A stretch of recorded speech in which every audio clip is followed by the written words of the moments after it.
What's up, YouTube, Raider Nation? My name is Mike, aka Vordox, and I'm coming to you from the biggest little city in the world. If you don't know, Google it. We're doing week 2 preview, Raiders, Cardinals. It's the Las Vegas Raiders' first home game. We pretty hyped about it. We excited about it. And we need to get this victory. I'm not going to start this video by saying this is a must win because that's some bullshit. But we really want to win our first home game under our new coaching staff, under our new regime. We played a good game last week. We had some bad problems on the offensive line, and I think we talked about that in this last video when we previewed week 1.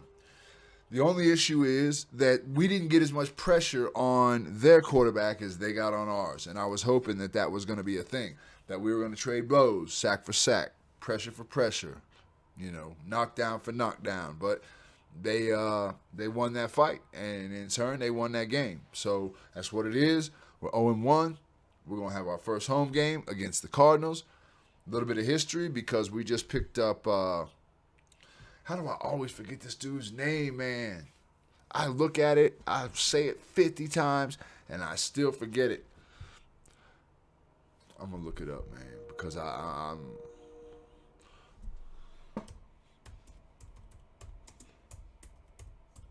I appreciate y'all's patience, man. Y'all probably screaming his name right now. Look at all. Hold on, let's see. Jamarcus Russell. How did I get off in this rabbit hole? Carson Palmer, Eric Dickerson, Andre Rison, Khalil Mack. None of the names are the names we need. Let's see who else we got. James Jones, Gabe Jackson, Justin Tuck. Can we get a roster? Let me see. Defense.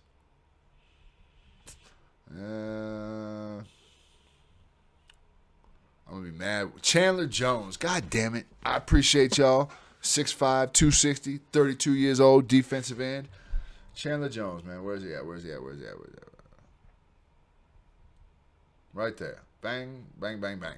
So I appreciate y'all's patience. I've literally made 4 or 5 videos of these Raiders reactions that I have mentioned him, and every single time I forgot. Chandler Jones, Chandler Jones, Chandler Jones, Chandler Jones. I'm not going to forget next time. All right. So, a couple things to talk about. Obviously, we're going to preview week 2. And as far as week 1, there's not a whole lot to say about that. We played decent everywhere. Here's a quick thing. Derek Carr, here we go. Here's a little news. Derek Carr took 6 sacks and had 9 quarterback hits last week versus Joey Bosa, Khalil Mack, and the Chargers. The Raiders quarterback should have a lot more time in the pocket against the Cardinals, who created 0 sacks and just 6 quarterback hits last week. Okay, the sad thing is the Cardinals blitzed more than any other team in football in week 1. 28 times on 39 dropbacks. Do the math. That's a lot. Unfortunately, they didn't sack the quarterback one time. So we're going to hope they bring that same type of energy into Las Vegas. And we need to get off. We got the offense to do it. Our offensive line, I feel like this week they had is going to give them a little bit better of an opportunity to get that real game time experience together. I think we'll be better. I think we'll be better enough next week. Tomorrow, I'm making this on Saturday. I think we'll be better enough tomorrow to win the game.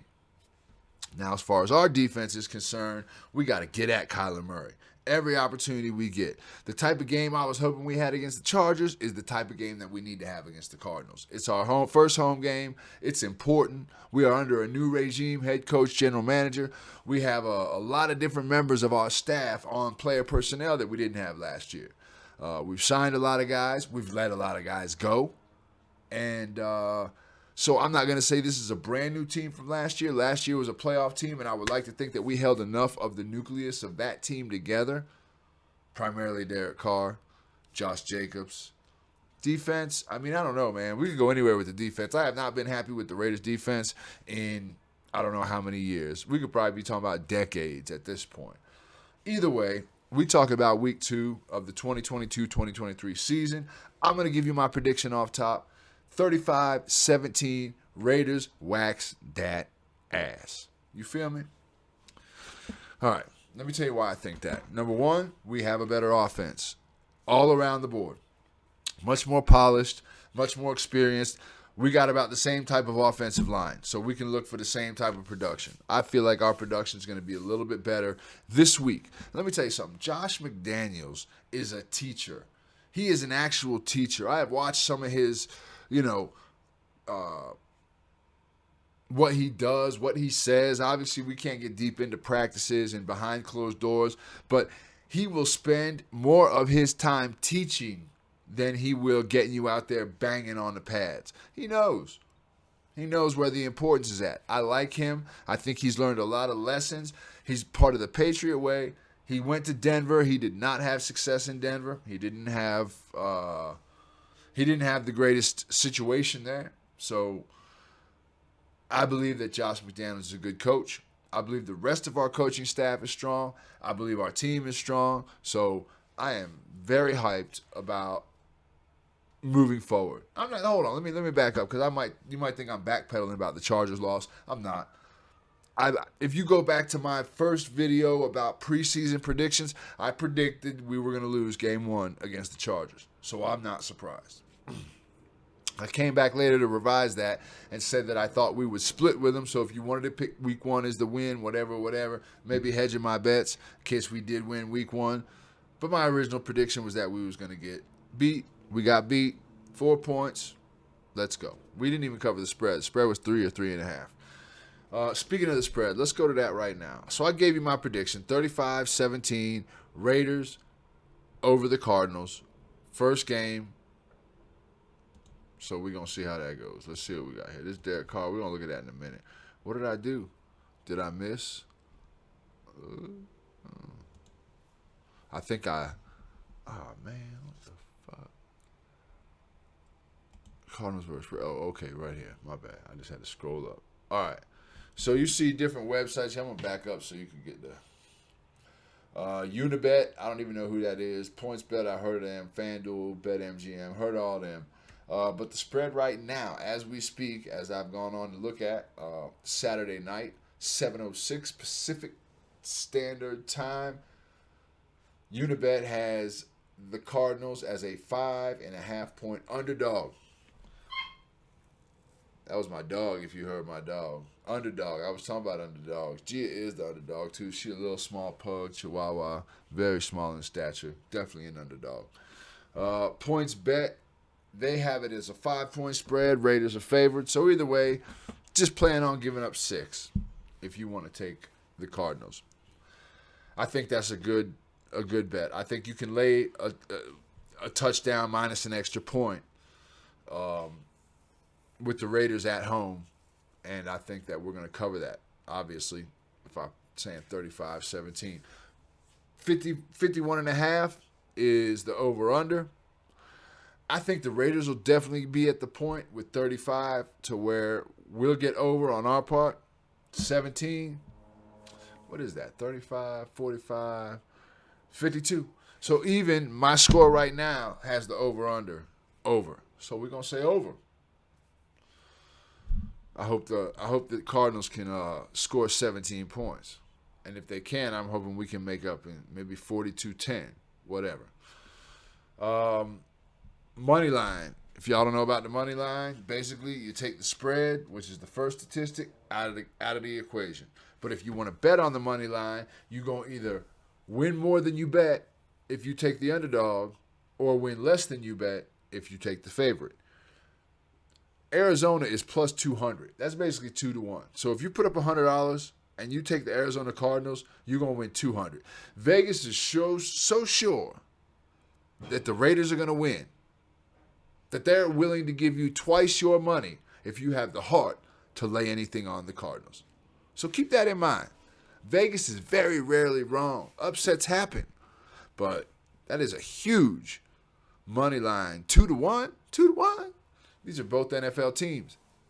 So keep that in mind when you're making your picks, when you're making your bets. Vegas is willing to give up 2-1. And I'm going to tell you this. If you're an Arizona fan, you better get on that money line. If you think the Arizona Cardinals have a snowball's chance in hell of beating the Las Vegas Raiders in Las Vegas, the first home game of the season, take them. You're getting a very, very, very nice. You put up $1, you're going to win $2. You can't beat that. Points bet says that the money line minus 225. So just like you got to put up 100 to win 200 on a plus money line, you got to put up whatever the minus amount is, minus 225. So you would have to put up $225 to win $100. So you take the Raiders head up, you want to put up 225, you're going to win 100. That should tell you what everybody thinks about what's going to happen tomorrow. So I don't think we're talking about whether or not we're going to secure a victory. I think what we're talking about is how dominating we're going to be in that victory. Let's listen to what Derek Carr has to say for just a minute, man. This video is already... How do we get to talking so long? Good Lord. I want to keep these 7, 8, 9 minutes. Maybe I need to revise that and say 12, 13, 14 minutes. Anyway, let's listen to what Derek Carr has to say for a minute.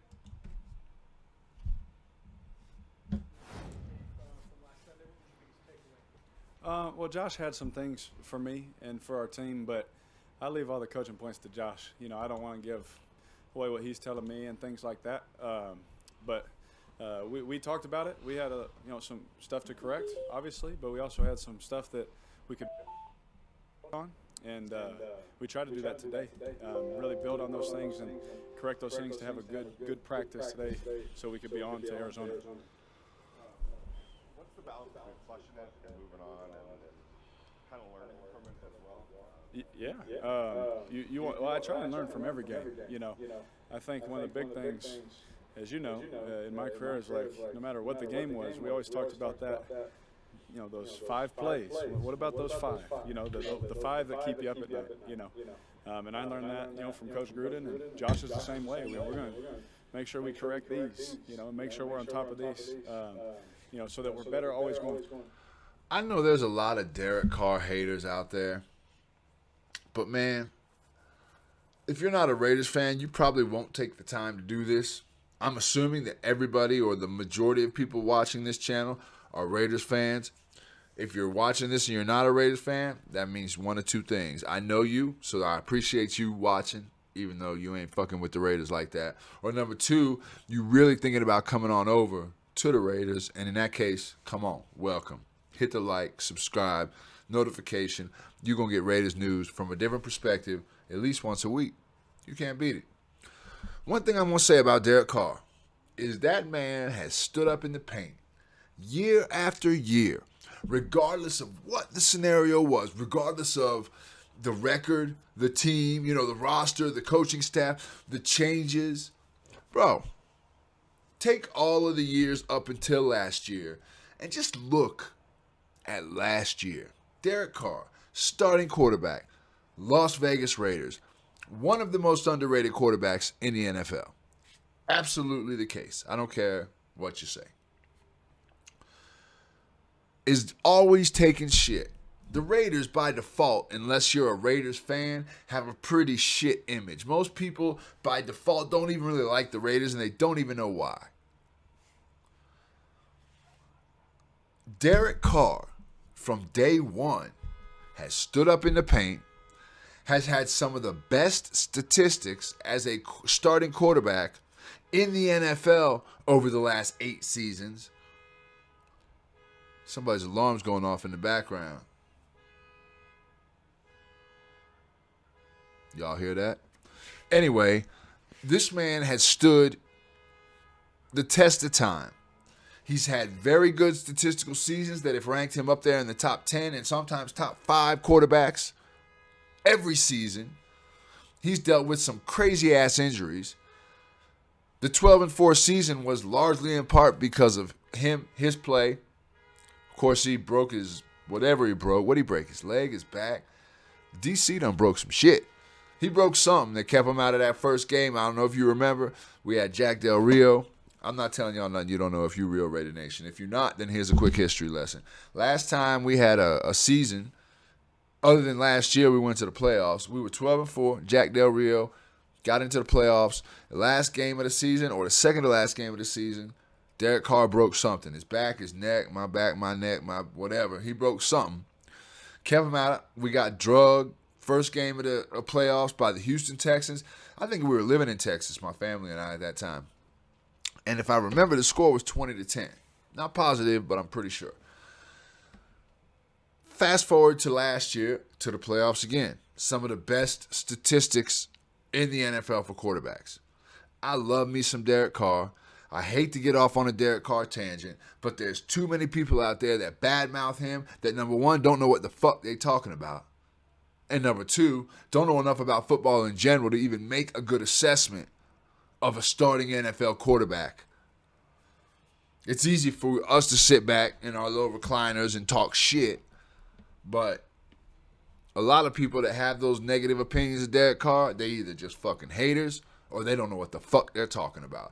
Because Derek Carr is absolutely one of the best 10 quarterbacks in the NFL. And if it wasn't for this extreme talent at quarterback that we've had just bless us in the NFL over the last few years, look at our quarterbacks. Look at the stuff. You know what?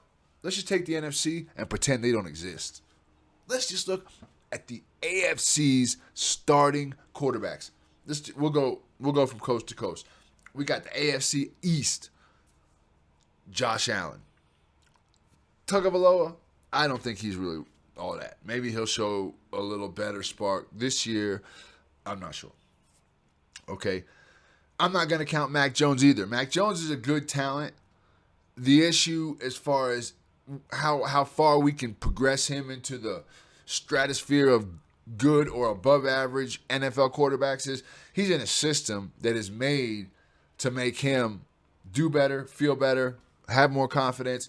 Belichick is a monster when it comes to making his quarterbacks. I mean, let's not forget, Brady was a 6th-round pick who came in behind a Drew Bledsoe that, yeah, Brady did good, but a lot of the reason Brady did good, especially back in those early years, was because of the scheming that Bill Belichick did from Monday to Saturday or Tuesday to Sunday, whatever the case might be. So I'm not going to count Mac Jones. We're going to take Josh Allen out of there. We're not going to worry about that new boy, even though he's really probably pretty good. Zach what? With the Jets? We ain't going to mention him, so we don't even need to worry about his last name. You go over to the AFC North. You got Lamar Jackson, and you got Joe Burrow. You could probably count, mark my words, we'll say Deshaun Watson. We hadn't played in a while. We're going to see. We'll count him. You could probably also count as a solid starting NFL quarterback Mitchell Trubisky with the Steelers. Mitchell Trubisky made the playoffs 2 years in a row with the Chicago Bears. Man, Mike Tomlin's going to have a field day scheming up little bullshit plays from Mitchell Trubisky. Watch what I tell you. Mitchell Trubisky is going to be the talk of the town after week 5. Oh, man, so much better than expected, blah, blah, blah. Mark my words. Call me to account. If I'm wrong, let me know. So that's 4. Then you go over to the AFC South. You got, are we going to count Matt Ryan? I'm going to count Matt Ryan because Matt Ryan, in my opinion, is a very, very, very above average quarterback with the Colts. What other teams we got? Jacksonville, who's their quarterback? If I can't name them, they must not be worth a shit. Oh, Trevor Lawrence. Yeah, my bad. Sorry, Trevor. I didn't mean to try it like that. Year 2 for Trevor Lawrence. I'm going to put him on the list. He's going to have a good year. Maybe not as good of a year because of where he's at, but whatever. Who else is in that division? Jacksonville, Indianapolis, the Texans. And I'm not even sure who the last team. I might be missing somebody. Then let's go over to the AFC West.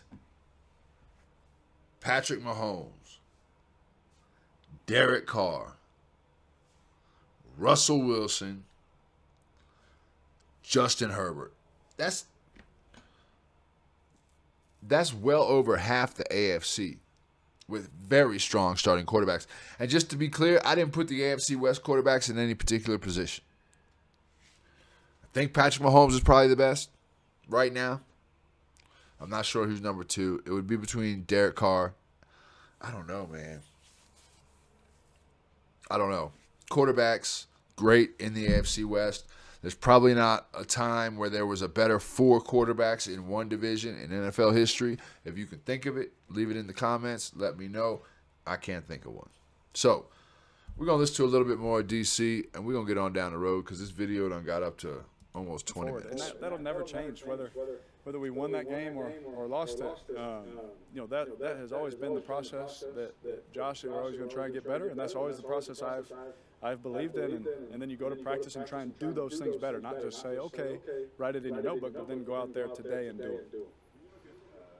A Cardinals team that kind of got it handed to them a little bit on Sunday. How is it easy to look past the score and look into the team and to really see what you're up against on Sunday?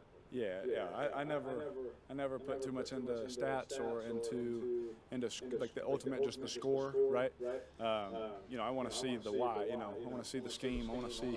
I'm gonna skip forward a little bit. All that kind of stuff. You have to wait. And so it's more situationally. And then, putting the ball in harm's way, that's another thing. If it's going to alter something so much and you're going to put it in harm's way, let's try and move on or, try and move out the pocket. Early in the game, we had a third down. Move out the pocket and just find Tay. Those kind of things happen naturally. But when it comes to the decision in that split second, it's really situational. You hope that you've made the. He said, find Tay. I bet you in however many seasons, Davante Adams was over there with Aaron. And I'm not taking nothing away from Aaron. Great quarterback. Probably one of the greatest talents of all time at that position. I bet he ain't called Davante Tay. Sorry, I'm just talking shit. Because Aaron Rodgers decided he wanted to talk shit when Davante Adams put him and Derek Carr in the same class. That same class being as Hall of Famers. Aaron Rodgers didn't like being compared to Derek Carr. I don't know why. He ain't got but one more Super Bowl than Derek Carr. So fuck him. I mean, I know he's got a bunch of MVPs, but all them MVPs, that's individual awards. Anyway, Tay. He was talking about Tay. Let me get y'all back to Tay. The decision, you've already repped it in practice. That's the situation in camp and all that kind of stuff. To where when you get in it and you're like, okay, I know what I need to do, and I know who I need to wait for. Sometimes every offensive defense gets a vote on where the play's going to go, where the pass is going to go. And I was asking Darren too that close to the line of scrimmage, kind of automatically see. Last we talked about balance. Is that just something that comes with time each week as far as your distribution rate and just what you see when you're approaching how you have even before the snap decisions? Oh yeah, absolutely. I mean, there was decisions I made in the game last week that happened before the ball was snapped. I already knew where the ball was going. And we threw it there. We moved on. Whether it's touchdown, whatever, it didn't matter. We just move on to the next one. But I'm not thinking how many catches does he have, how many times have I thrown it to him. I don't. I leave that to Josh. I tell those guys, like I told you guys, the targets and all that kind of stuff. Go talk to Josh. I'm going to read it out exactly how he's taught me. And I'm going to do my best to do it that way.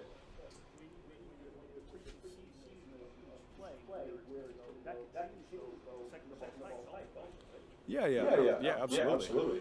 All right, I'm going to tell y'all what, man. This video's gotten up over 20 minutes. We working on 25 minutes. What I'm going to do is I'm going to take this link and I'm going to put it in the description for y'all. If y'all want to go watch the rest of this press conference, please feel free to do it.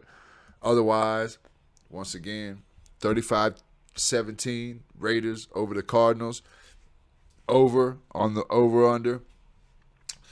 Take the Raiders with the money line or with the points, whatever. I think you can give up the points and not have to risk so much money. So if you got to choose one or the other, I'd probably take the Raiders and give up the 5.5. It might be up to 6 by tomorrow morning, though, so you need to get those bets in now because there's going to be a lot of people putting money on the Raiders overnight. Anyway, I appreciate y'all.